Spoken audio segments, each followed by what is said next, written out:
how T, the best Link in the world, or probably the best Link in the world, at least top-aided Congo Saga, had crazy wins, basically just kind of spammed neutral air and forward air, and that was like 90% of his game. Sometimes he would throw boomerang, sometimes he would throw arrow. He basically did nothing fancy with bomb traps or anything like that, and he still had incredible results because neutral air and forward air are amazing moves, and it's hard to deal with them if you're not ready for the shameless abuse of them.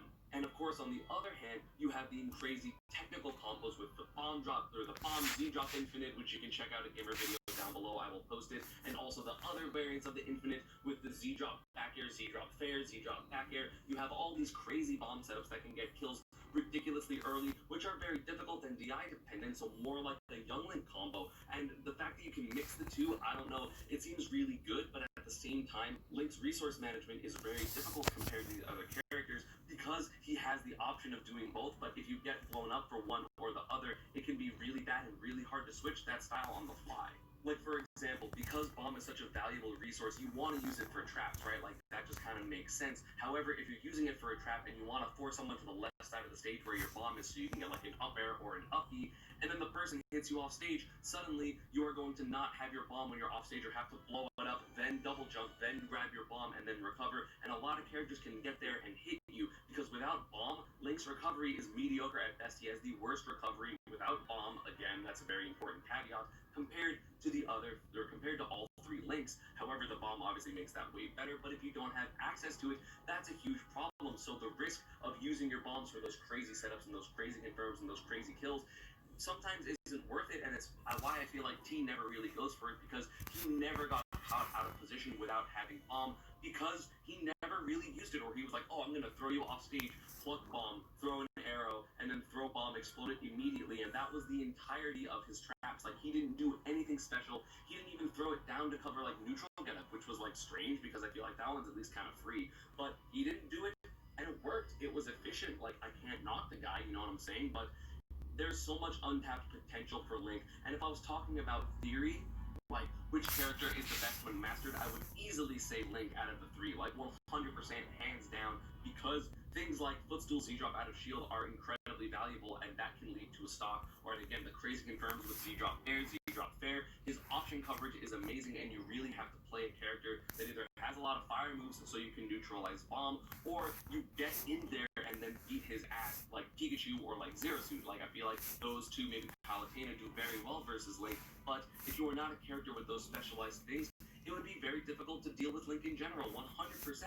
So, in theory, I would say Link is the best character, but if I had to pick between Link and Toon Link, honestly, I would say Toon Link. I know people are going to say, like, yeah, but T got top-8 at Congo Saga, but if you look at Japanese results overall, I'm pretty sure, and I might be wrong, and I may have not seen all the information, but I'm pretty sure that Toon Links overall do better in Japan. So if we're going to compare Japanese players, you have to think of Rima, you have to think of Sigma, you have to even think of Hayato at some level. There are so many Toon Links in Japan that are seeing great success, and yes, T has seen success in Japan, and I'm not going to deny that, but one player of a character as opposed to three that are fairly consistent and do fairly well versus all the top players in Japan, at least like by on average, that's crazy. So I don't know, like, to me right now at the very least, I do think Toon Link is the best of the three Links, with Big Link not far behind, only a couple characters, but with the potential, I think maybe like Link has the most untapped potential of any character. That doesn't, that's not to say he's the best character in the game when optimized, but he could maybe be top 10, top 15 if everyone was able to do like all the decision making, and of course then the infinites, and then able to play a strong neutral game like T, which again is kind of a like wishy-washy, like hopeful mindset if you're a Link player, but it's just, I don't know, like it's crazy, and it sucks that like Young Link dropped off, because I thought I really liked Young Link. I played him a decent amount, although like not really seriously. He was really fun to play, so it kind of sucks to see him dropped off, and Toon Link has been frustrating for me in this game and the previous one, so it's annoying that he's back up there, but I do think Toon Link is an incredibly strong character, easily high tier. I think both he and Big Link are high tier, but I'm just excited to see all them. Like, what do y'all think? Like, I know that's kind of a contentious opinion, and I swear I'm not memeing, because I know there were a lot of memes back in the day of like Toon Link's the best, between like a lot of the other kids like Wishes and Jackal and like Goblin and things like that. And I'm not trying to meme, I swear this is my legit opinion, and yeah, that is going to be about it for this one. I hope you all enjoyed. As always, social media, panic, and partner stuff is down below. If you want me to compare other characters that are from like a similar franchise, or things like that, please let me know and I will do so. And yeah, we'll see you all next time.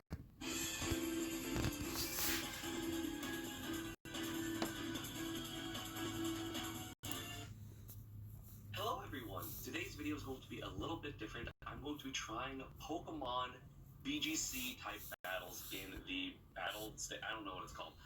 So I did a video recently with Wolfie Glick, which you have not seen. Please go check it out in the description down below. Wolfie Glick, a former VGC champion of the world, the current, I think, international champion for North America. So he's a damn good player, one of the best players in the world recognized. He's been popping off on his channel. Please go check him out. He made a team for me because I kind of wanted to have like certain styles on my team, and I've been playing with it a little bit, but I figured, hey, why not record it and show it to you guys? Because people are popping off about Pokemon recently, and if y'all aren't interested, please let me know down in the comments below. That is totally fine. But I'm going to try a couple games of this because it's fun, and there's a lot of content right now for Pokemon. Like, oh, these people are really good and playing Pokemon, and I lost the last game I was playing last night. But I figured, hey, this will be a little bit different if, you get bad people that are playing, because I think that's a little bit interesting, kind of working you through the thought process of what bad people think. So it's okay if you think them, you just have to learn, because as you see right now, I'm 5'5", which isn't great. I want to stay above 500, so hopefully I at least win some today. Okay, so I know all of these Pokemon, I think, because I know Cinderace, Corviknight, Toxtricity, I don't know the thing on the bottom. And that's the only one I don't know. But I don't know, because that's Steel. That threatens my ground. Do I want to... I guess I should Trick Room, huh? Trick Room has something to cover the Bronzong. Sounds about right. I don't actually know what's the best to cover the Bronzong.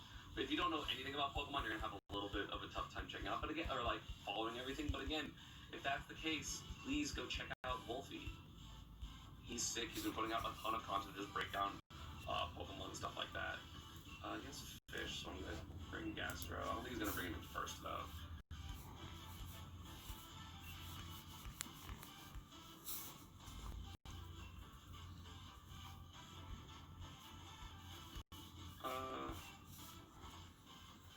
Actually, I'm going to do this. Nope.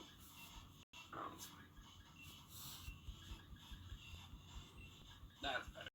I don't think I want to Trick Room immediately, but I can have something to threaten the Volt Switch, turn 1, then if he brings out Fish, I can just go Gastrodon. I think this is fine. Picking your Pokemon at the beginning is the hardest thing, because me and Wolfie did play a couple games with this team, and I let him pick the Pokemon, and then I just picked the moves once everything made a little bit of sense. So, okay, so yeah, Gyarados and... I don't know what type thing, Lyman is. So Intimidate to Gyarados, Episode 3 was a really strong episode. We saw certain characters shine in positions we hadn't seen them before. We had really spicy moments, really twisted and messed up moments, and overall it felt like it was going places faster than the first 2 episodes. So let's go through the episode character by character and see the interesting moments and development that made this episode so great. Let's begin with the most twisted and messed up storyline of them all, so we can get it off our chest. So we pick up right where we left off with the Roost storyline, as Oleg, Ivor, and Igor get away scot-free, as it seems their little bluff worked.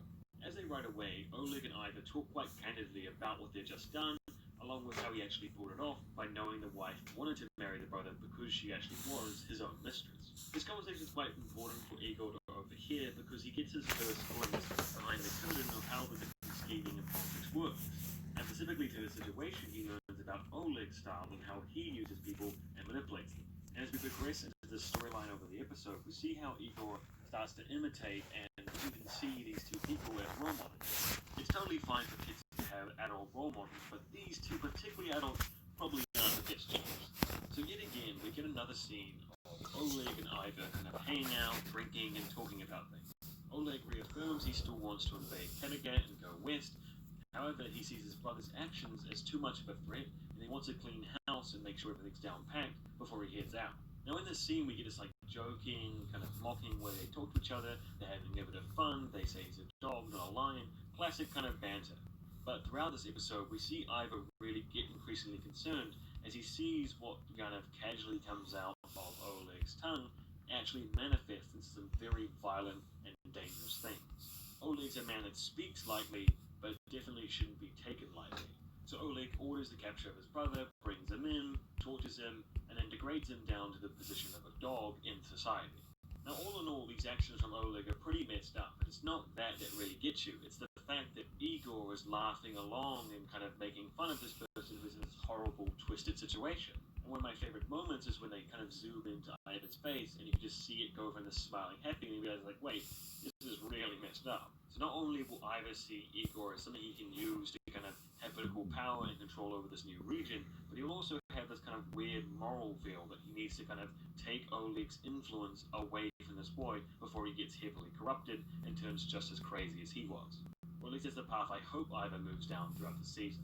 So while we're on the topic of crazy, let's move over to the Decsent storyline, because he is batshit out of his mind. So in the first 2 episodes, we didn't get that much time with Decsent. We only kind of saw him in the background making comments here and there, and we didn't really get a feel of how deeply traumatized he is. Now, I actually really liked a lot of the techniques they used to convey how he's feeling, how his mind is. On the beach, we see his hallucinations in full vivid form, and it's really kind of freaky. We also get to hear screams and loud thuds and the camera moving forward, backwards. It's all really sharp and chaotic. We even get this really nice scene where the people around him try to talk to him, help him, and he explains how he's feeling and what he's seeing. The part of note was definitely how he talked about how it's the place he's in that's kind of igniting a lot of his problems. You can see the spot where his mother was murdered, his lover was burned, and where everything went down to hell. An interesting theory that I've heard a lot of you guys talk about is the fact that he might kill Lagatha.